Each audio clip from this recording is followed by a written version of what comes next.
present this statue as a small token of appreciation from the American Greeks in the United States and from the Greeks all over the world. It is indeed my pleasure to have the privilege to be here today, Mr. President, to make this presentation.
Well, you know, it's not very often that a fellow has the privilege of saying a memento in the form of a statue erected to him before he passes on.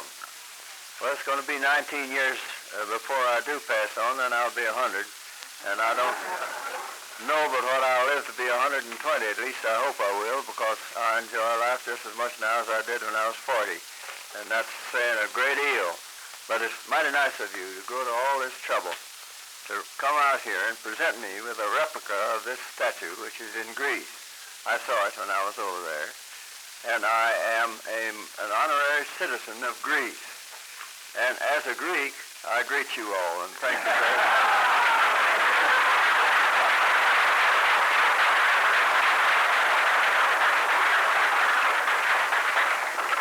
And now may we have a few remarks from His Excellency Ambassador Matzes of Greece to the United States.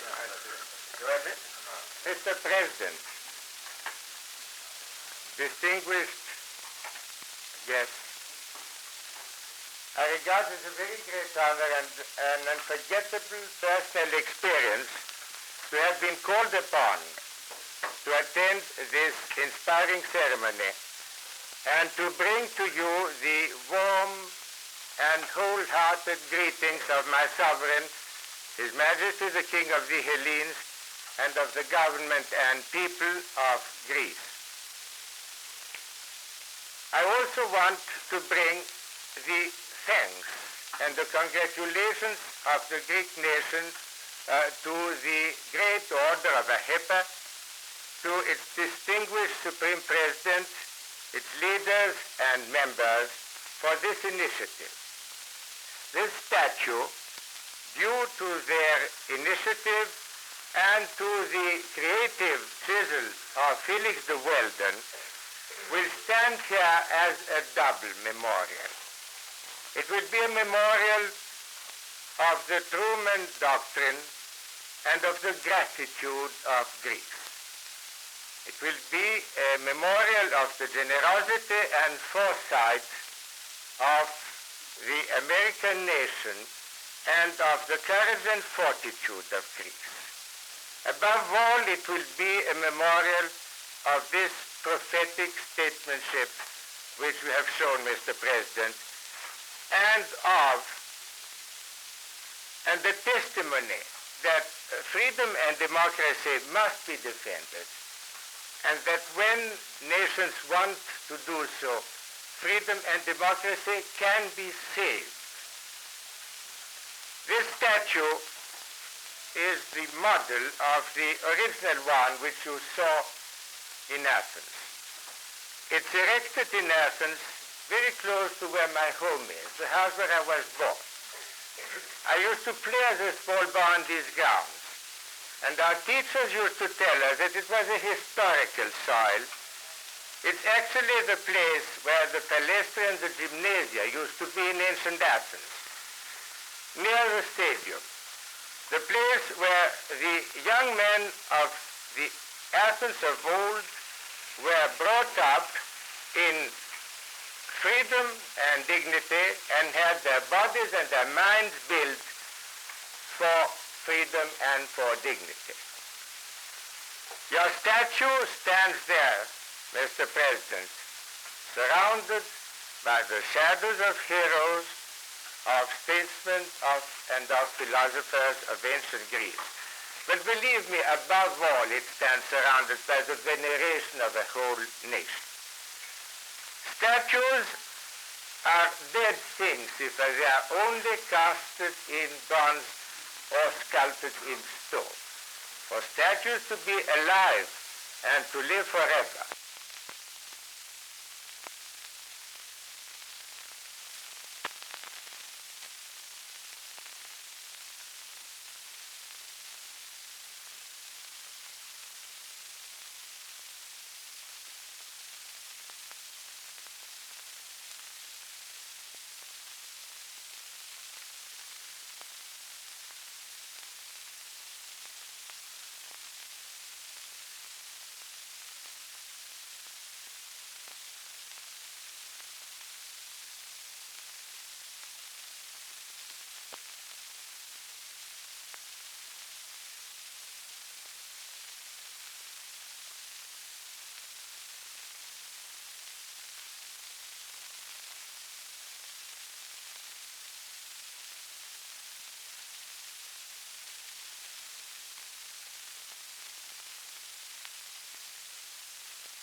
His Eminence Archbishop Iakovos of Greek Orthodox Church of North and South America will now give the invocation.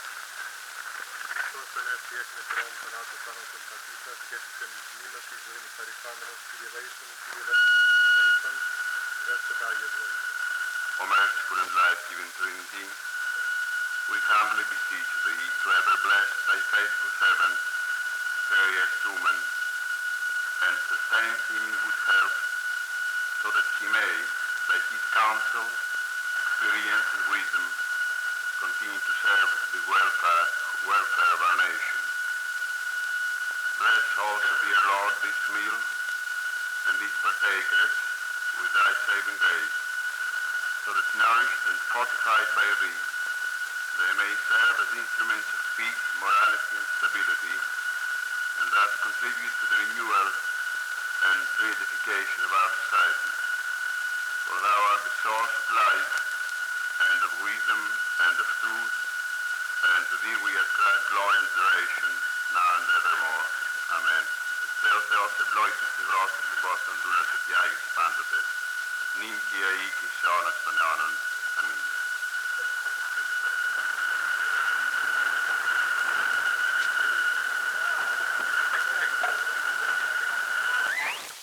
Well,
Χρόνια πολλά και να τα χιλιάσετε.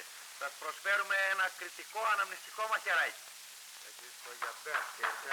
Thank you very much. Thank you very much. That's wonderful. Now, thank you very much. Thank you. Here's the key.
President Truman, Mr. Ambassador,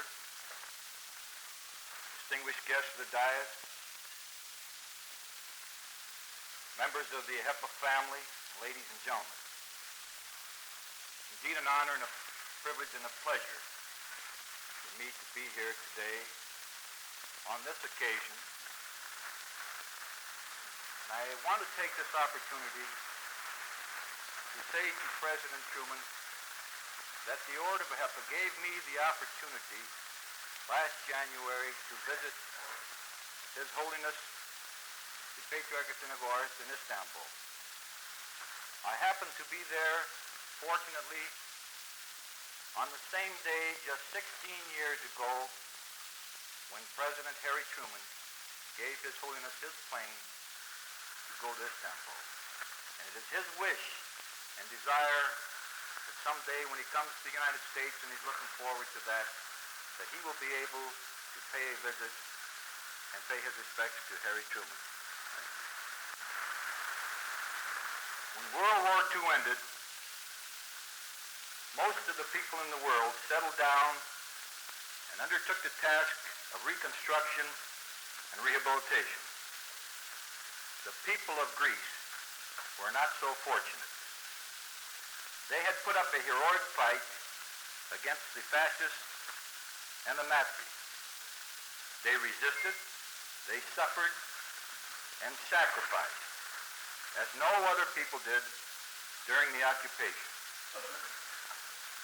Now they were called upon to once again fight against tyranny and oppression, this time against communism. The fact that their land lay devastated, that they hadn't recovered from the pangs of hunger and starvation, did not daunt the Greeks.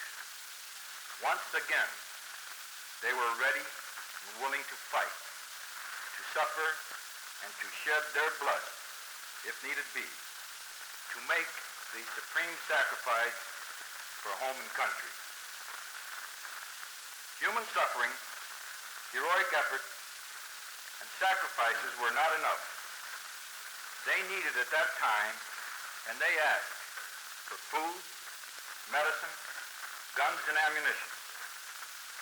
A great nation, under a great and far-sighted leader, did heed the call. Harry S. Truman, the President of the United States, pledged the necessary material and assistance in his historic document, now and forever known as the Truman Doctrine. With his assistance, the Greek people defeated and stopped communists for the first time, as they had defeated and temporarily stopped the Axis.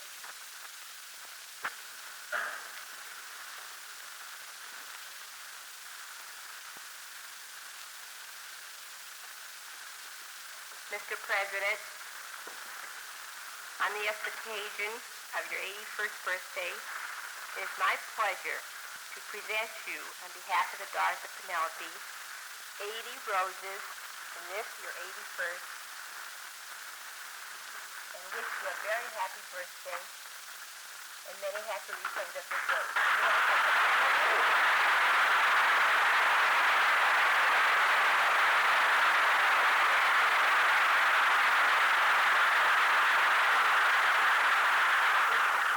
Sure that I'd like to announce also that the President has invited the Order of HEPA to be here 19 years from now to celebrate his 100th birthday with him.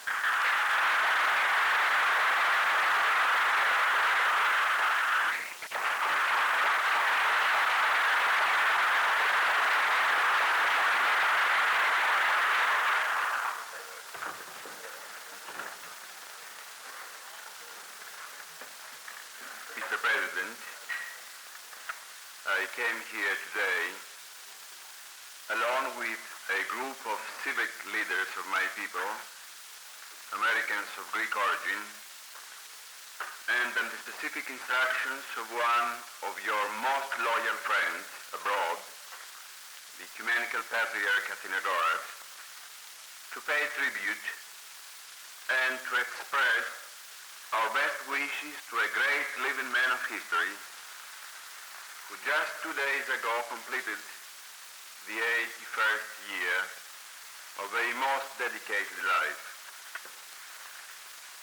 Mr. President, I realize fully that birthdays and anniversaries may have very little meaning to a man who has never believed in anniversaries, to a man who belongs to his people and to the mankind in general, and not to himself.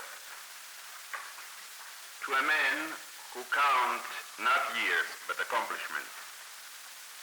To a man who dreams, thinks, and lives in terms of eternity. Truman Doctrine.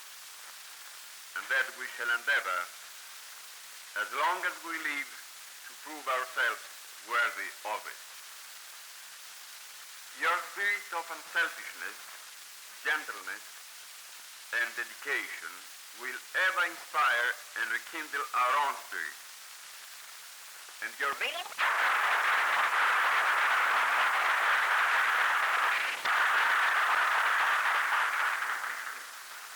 Mr. President, Your Eminence, Mr. Toastmaster, Mr. Supreme President of the Order of AHIPA, Mr. Mayor, distinguished dignitaries and members of this great order, I feel indeed not only honored but very moved to have this mission today, a special mission in this city and in this country. It is to bring to President Truman a message of gratitude, of respect, and of affection of the people of Greece. I bring to President Truman the wholehearted and warm wishes of my sovereign, His Majesty the King of the Hellenes, and of the government and the people of Greece. It is a mission in which I feel a sort of compulsion to put all the warmth that the people of Greece feel for this very great American President Truman. We are an ancient and proud nation, and I'm glad to say that we are proud enough to be capable of gratitude. We put our honor in being grateful to our friends. We know that there are some debts that cannot be returned or repaid. We know that such debts enrich those who have them, and that these are the debts that must be valued and cherished more than those that can be forgotten. The people of Greece do not want and will not forget what they owe to the people of the United States, and quite particularly to you, Mr. President. It has been a strange fate of our ancient people to be always at the vanguard of... Mr. President, you may be wondering why, with all of the prominent and big and handsome Greeks in the United States, they should pick a peewee little sergeant, former sergeant of the American Army like myself, to pepper here today. I was recently ill, so ill that for a while I thought I was going to go and meet my maker. And then I realized that I was going to meet him with a heavy burden on my conscience. I had committed a great sin. As most of you in the audience know, the President doesn't, I am a Republican.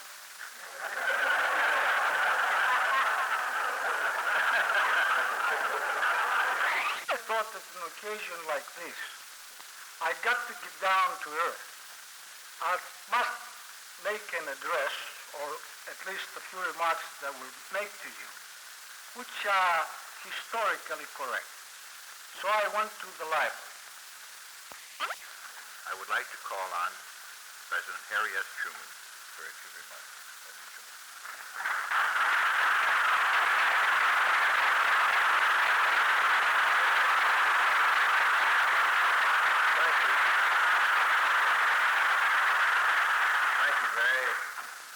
Thank you very much. Now, what is it to say after you've listened to your career analyzed by an expert who got his facts out of history? Your Excellency, the President of the AHIPA, Mr. Chairman, and ladies and gentlemen, of course, there's not much you can expect from me after hearing what you've just heard, because I don't dare say that it's an exaggeration, but when it was going on, I never thought there was anything more to it than ought to have been, and I've always been of the opinion now and this is an honest opinion, that any man who was president at that time would have done the same thing and probably have done it better. But here I am, and I'm highly appreciative of the nice things that have been said about me. I can't help but be filled up a little bit, and I'm an emotionalist and a sentimentalist. And you know what that means. If I could do what I wanted to, I'd go off in the corner and cry. But I'm highly pleased with all that's gone on here. It's been a wonderful thing. You don't know how great it is for a man to find out before he reaches that stage when he's a real has-been, to find out that people in other countries, as well as his home country, are kind to him and appreciate what he attempted to do while he was president of the United States. It's not easy for a man who is president to make up his mind to do what has to be done. It's easy enough to pass the buck, let the thing go by default. But I had different sort of reasons. My people always believed in taking the bull by the horns and throwing him if you could, and if you couldn't, he'd throw you, and that's all there was to it. And I have done the best I could. That's all a horse can do, as my father used to say. If you can't do the best you can't do anything. Now, I don't know what to say to you. I don't know how to thank you. I don't know how to say to you the things that are in my head and in my heart, because it is an impossibility for a man in my position to be complimented as you have complimented me here today, for the simple reason that the principal place for a president is a target for bricks to be thrown. And he gets them. I want to tell you that. I know nobody knows it better than I do.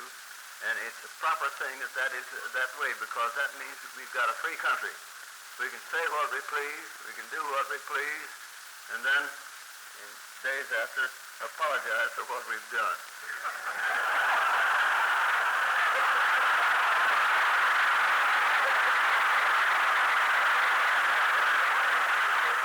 Walking along the street the other day in New York, and some woman grabbed me by the coattail, and they tried to take her off. She said, I want to say something to the president. Well, they finally brought her around in front. She said, I want to apologize. She couldn't talk very good English. She said, I want to apologize. And I said, what do you want to apologize for? She said, I voted against you in 1948, and I'm sorry for it.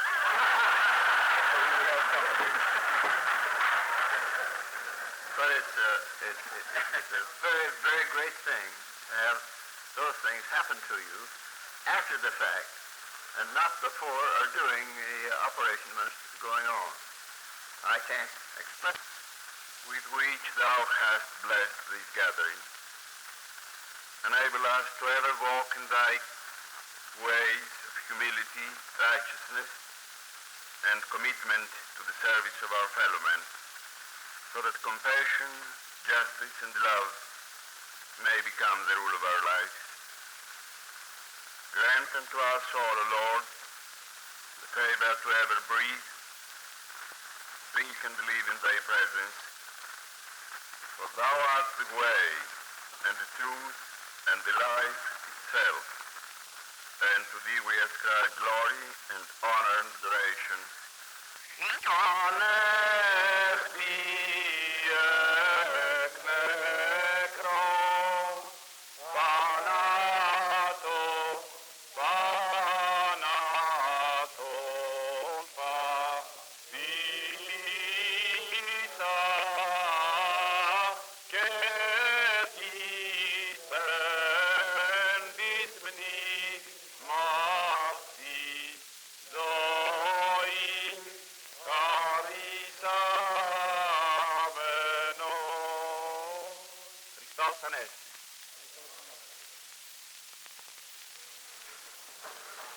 Would you please hold your positions while the president leaves, please?